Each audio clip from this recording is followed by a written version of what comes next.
नमस्कार, ये आकाशवाणी शिमला है। अब आप प्रभा शर्मा से प्रादेशिक समाचार सुनिए। आज के मुख्य समाचार। मुख्यमंत्री जयराम ठाकुर ने समाचारों को शीघ्रता से लोगों तक पहुंचाने के लिए सोशल मीडिया के अधिक प्रयोग पर दिया बल। राज्य के ग्रामीण क्षेत्रों के वरिष्ठ नागरिकों के लिए सभी विकास खंडों में बनेंगे पार्क और बागीचे। केंद्रीय वित्त राज्य मंत्री अनुराग ठाकुर ने कहा, 20 लाख करोड़ के आत्मनिर्भर भारत पैकेज में केंद्र ने सभी वर्गों का रखा ध्यान। और पर्यावरण संरक्षण को देखते हुए राज्य सरकार जल्द करेगी नई विद्युत संचालित बसों की खरीद। अब समाचार विस्तार से। मुख्यमंत्री जयराम ठाकुर ने समाचारों को शीघ्रता से लोगों तक पहुंचाने के लिए सोशल मीडिया के अधिक से अधिक प्रयोग पर बल दिया है। शिमला में आज सूचना व जनसंपर्क विभाग के अधिकारियों के साथ बैठक की अध्यक्षता करते हुए उन्होंने कहा कि संचार के वर्तमान युग में मीडिया की भूमिका अहम है। जयराम ठाकुर ने बताया कि विभिन्न विकासात्मक परियोजनाओं के प्रचार व प्रसार के लिए आधुनिक तकनीक का उपयोग किया जाना चाहिए। इसके अलावा विकासात्मक लेख और सफलता की कहानियां इलेक्ट्रॉनिक व प्रिंट मीडिया को उपलब्ध करवाई जानी चाहिए। उन्होंने विभाग में नयापन लाने के लिए विभिन्न राज्यों के जनसंपर्क विभागों की कार्यप्रणाली का अध्ययन करने पर भी बल दिया। मुख्य सचिव अनिल खाची ने प्रदेश सरकार की नीतियों व कार्यक्रमों के प्रभावी प्रचार के लिए अपने बहुमूल्य सुझाव दिए। सूचना व जनसंपर्क विभाग के निदेशक हरबंस सिंह ब्रसकोन ने विभाग की विभिन्न गतिविधियों की जानकारी दी। इस बीच मुख्यमंत्री ने आज शिमला में प्रदेश के ग्रामीण क्षेत्रों के वरिष्ठ नागरिकों के लिए पंचवटी योजना का शुभारंभ किया। इस योजना के तहत सभी विकास खंडों में आवश्यक सुविधाओं से लैस पार्क और बागीचे विकसित किए जाएंगे। इस अवसर पर जयराम ठाकुर ने कहा कि योजना का मुख्य उद्देश्य वरिष्ठ नागरिकों को मनोरंजन के साथ पार्क और बागीचों की सुविधा उपलब्ध करवाना है। उन्होंने बताया कि इस वित्त वर्ष में राज्य के विभिन्न स्थानों पर करीब 100 पार्क विकसित किए जाएंगे। मुख्यमंत्री ने कहा कि सरकार लोगों को अधिकतम सुविधाएं प्रदान करने के लिए प्रयासरत है और ये योजना इस दिशा में किया गया एक प्रयास है। ग्रामीण विकास मंत्री वीरेंद्र कंवर ने ऊना से वीडियो कॉन्फ्रेंस के माध्यम से इस कार्यक्रम में भाग लिया।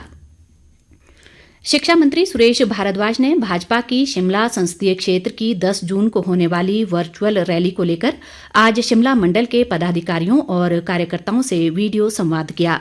उन्होंने तय रूपरेखा के मुताबिक अधिक से अधिक लोगों को रैली से जोड़ने पर बल दिया। सुरेश भारद्वाज ने कोरोना महामारी को देखते हुए आने वाले समय में कार्यकर्ताओं से स्थिति के अनुरूप चुनौतियों से निपटने के लिए तैयार रहने का भी आह्वान किया। जल शक्ति मंत्री महेंद्र सिंह ठाकुर ने कहा है कि कांग्रेस कोरोना संकट में सहयोग देने की बजाय राजनीति करने का काम कर रही है। मंडी में आज पत्रकारों से बातचीत में उन्होंने कहा कि कांग्रेस के पास सरकार पर आरोप लगाने के सिवाय कोई और काम नहीं है। महेंद्र सिंह ठाकुर ने स्पष्ट किया कि वेंटिलेटर खरीद मामले में कोई गड़बड़ी नहीं हुई है और इसमें पूरी पारदर्शिता बरती गई है।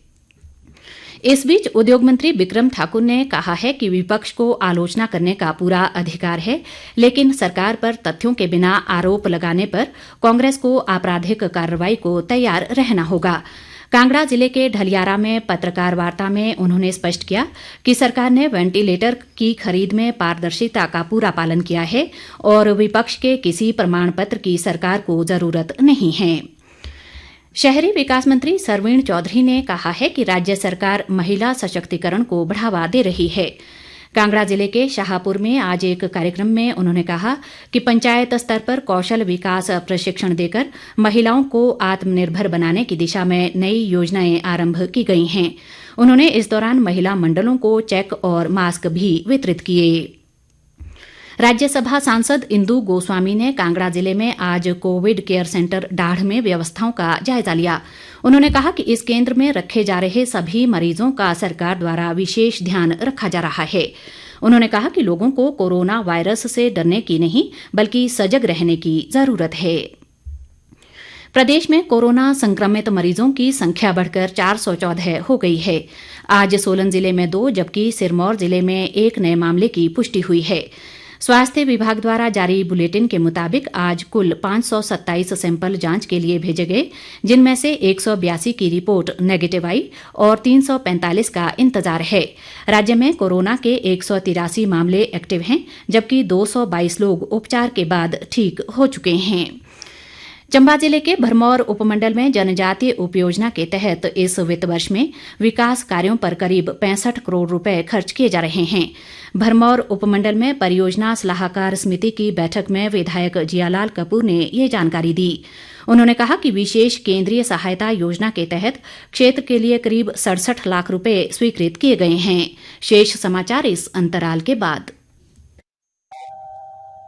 मोंटी, वहाँ क्या लेने गया था? भैया, वो सामने वाले ने मुझे ये पैकेट दिया है। दिखा? अरे ये तो नशीला पदार्थ है। ध्यान रख, ऐसे लोगों से हमेशा दूर रहा कर। फेंक इसे। नशा जीवन के लिए श्राप है, इससे खुद को और दूसरों को दूर रखें और अपने आसपास भी सबको जागरूक करें। नशे का मुफ्त इलाज हिमाचल के सभी सरकारी मेडिकल कॉलेज चिकित्सालय एवं 27 अन्य सरकारी चिकित्सालयों व परामर्श 57 युवा स्वास्थ्य परामर्श केंद्रों पर उपलब्ध है, जिसकी विस्तृत जानकारी आप टोल फ्री नंबर 104 से प्राप्त कर सकते हैं। राष्ट्रीय स्वास्थ्य मिशन हिमाचल प्रदेश द्वारा जनहित में जारी।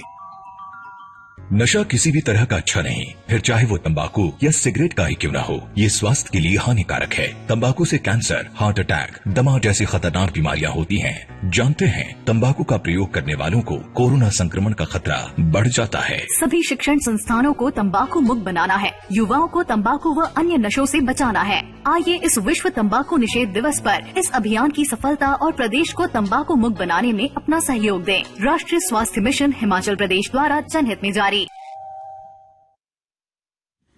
प्रादेशिक समाचार बुलेटिन में आपका फिर स्वागत है।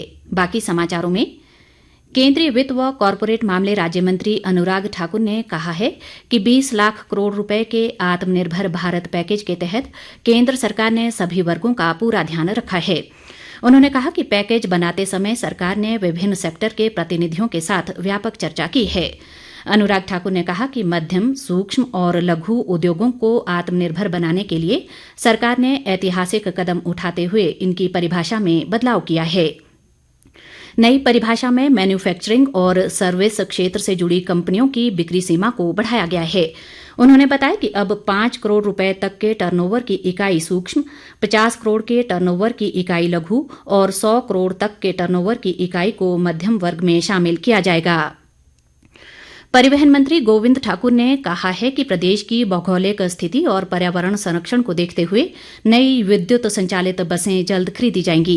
शिमला में एक बैठक में उन्होंने बताया कि प्रदेश के बैरियरों को हाईटेक करने के साथ साथ ब्लैक स्पॉट्स को भी चिन्हित किया जाएगा। इससे सड़क दुर्घटनाओं में कमी लाने में मदद मिल सकेगी। गोविंद ठाकुर ने कहा कि बजट घोषणाओं को पूरा करने के उद्देश्य से परिवहन विभाग सभी प्रयास कर रहा है। प्रदेश कांग्रेस अध्यक्ष कुलदीप राठौर ने मुख्यमंत्री जयराम ठाकुर के उस बयान का स्वागत किया है जिसमें उन्होंने सेब सीजन के लिए नेपाल से श्रमिक लाने की बात कही है। उन्होंने मुख्यमंत्री से नेपाली मजदूरों को लाने के लिए भारत नेपाल सीमा से परिवहन निगम की बसों की निःशुल्क व्यवस्था करने की मांग की। प्रदेश कांग्रेस महासचिव व विधायक विक्रमादित्य सिंह ने कहा है कि कोरोना काल में राज्य में विकास पूरी तरह ठप्प है और सरकारी आदेशों के बावजूद ठेकेदार विकास कार्य शुरू नहीं कर रहे हैं। शिमला में पत्रकार वार्ता में उन्होंने कहा कि अधिकारी कोरोना का हवाला देकर काम शुरू करने से आनाकानी कर रहे हैं और जनता से जुड़े हुए विभागों के अधिकारियों की जवाबदेही तय की जानी चाहिए। उन्होंने काम शुरू न करने वाले ठेकेदारों को भी ब्लैकलिस्ट करने की मांग की। उन्होंने प्रदेश में प्रभावित पर्यटन कारोबार को उबारने के लिए राहत पैकेज घोषित करने की भी मांग की। विक्रमादित्य सिंह ने कहा कि मुख्यमंत्री की अधिकारियों पर पकड़ कमजोर है और उनके निर्देशानुसार काम नहीं हो रहे हैं। उन्होंने स्वास्थ्य विभाग में हुए कथित लेन देन मामले की जांच हाईकोर्ट के सिटिंग जज से करवाने की मांग भी दोहराई। लाहौल स्पीति जिले में पिछले कुछ समय से वर्षा न होने से सूखे जैसी स्थिति उत्पन्न हो गई है। घाटी में बादल छाए रहने और ठंडी हवाएं चलने से जून माह में भी ठंड का एहसास हो रहा है। वर्षा न होने से घाटी में फसलों पर भी विपरीत असर पड़ रहा है, जिससे किसानों की चिंता बढ़ गई है। काफी ठंडा है जी, पिछले सब वर्षों से बारिश भी नहीं हो रहा है जी, तो फसलों पर इसका काफी असर पड़ रहा है। तो सुबह तो बहुत ही ठंड पड़ता है फिर भी। इस साल फसल में बढ़ोतरी नहीं हो रही है क्योंकि बारिश ही नहीं हो रही है और टेम्परेचर भी सुबह शाम काफी डाउन है, सिर्फ दिन के समय बढ़ता है, तो इसलिए किसान काफी चिंतित है क्योंकि फसल वगैरह बिल्कुल ग्रोथ नहीं हो रहा है और बारिश तो नाम निशान ही नहीं है। वैसे मौसम खराब रहता है और हवा चलती रहती है, इस करके बहुत मुश्किल है किसानों के लिए। इस बीच राज्य के अन्य भागों में आज मौसम साफ बना रहा। मौसम विभाग ने अगले 24 घंटों में कुछ स्थानों पर हल्की वर्षा जबकि ऊंची चोटियों पर हल्के हिमपात की संभावना जताई है। मॉनसून के दौरान आपदा प्रबंधन की तैयारियों को लेकर आज मंडी में उपायुक्त ऋग्वेद ठाकुर ने समीक्षा बैठक की। उन्होंने आपदा से निपटने के लिए विभागों को पूरी तरह तैयार रहने के निर्देश दिए। उपायुक्त ने कहा कि बरसात के दौरान जिले में अति संवेदनशील क्षेत्रों को पहले ही चिन्हित किया गया है और लोक निर्माण विभाग को इन क्षेत्रों पर विशेष ध्यान देने को कहा गया है। अंत में मुख्य समाचार एक बार फिर। मुख्यमंत्री जयराम ठाकुर ने समाचारों को शीघ्रता से लोगों तक पहुंचाने के लिए सोशल मीडिया के अधिक प्रयोग पर दिया बल। राज्य के ग्रामीण क्षेत्रों के वरिष्ठ नागरिकों के लिए सभी विकास खंडों में बनेंगे पार्क और बागीचे। केंद्रीय वित्त राज्य मंत्री अनुराग ठाकुर ने कहा 20 लाख करोड़ के आत्मनिर्भर भारत पैकेज में केंद्र ने सभी वर्गों का रखा ध्यान। और पर्यावरण संरक्षण को देखते हुए राज्य सरकार जल्द करेगी नई विद्युत संचालित बसों की खरीद। इसके साथ ही ये समाचार बुलेटिन समाप्त हुआ। नमस्कार।